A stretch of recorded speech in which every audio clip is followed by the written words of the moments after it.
1, 2. When you're doing what you love, it doesn't feel like work because I enjoy it so much. I kind of just fill all my time with it. If I'm sitting around doing nothing, then I just feel like I should be doing something creative.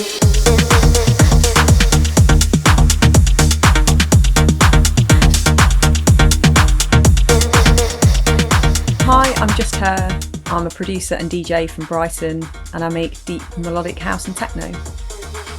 I was always kind of music obsessed when I was a kid, so I used to collect cassettes and then vinyl. I've got a big collection of 7-inch vinyl from when I was younger.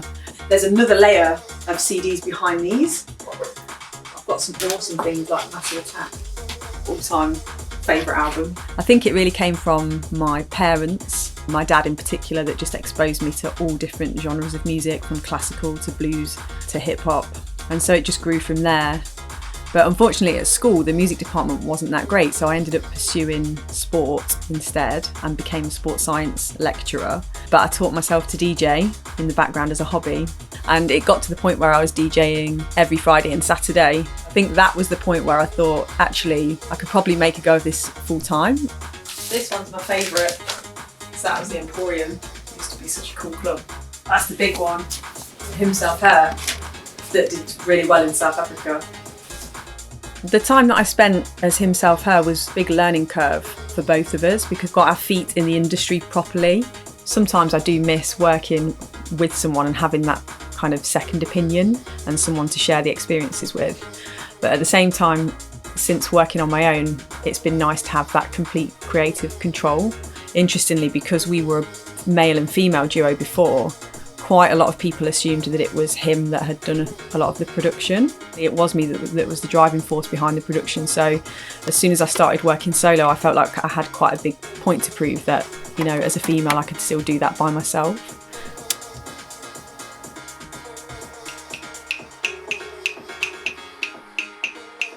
I like to record my own vocals and a lot of my own percussion sounds as well, as much as possible in the tracks.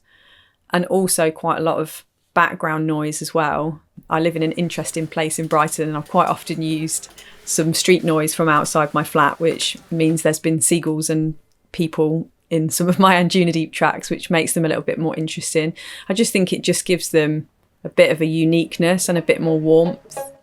My main tool would be Logic Pro, which is obviously the DAW, and that's the basis for everything. Hardware-wise, I've got a Moog Sub-Fatty, which is really nice for those deep and subby bass sounds.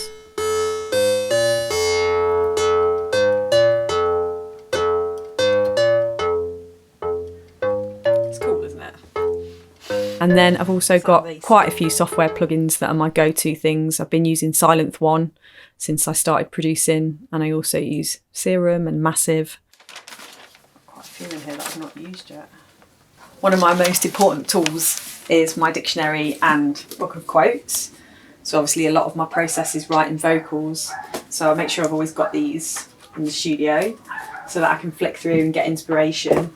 And I've just found Gone Too Long in here, which has got to be from about 7 years ago when I actually wrote the vocal, which is pretty amazing. Over last Christmas, I've had a bit of a period of self-reflection. I was getting slightly pigeonholed into a sound and I felt like I wasn't being experimental enough with my sound as well. I upgraded my studio a little bit, bought some new tools and then just sat down and tried to learn those. I really decided that I needed that break to kind of refresh my sound again. And so these were the first couple of tracks that came out of that process. The Mirror was called The Mirror because it was a kind of a self-reflection exercise almost. That's where that title came from.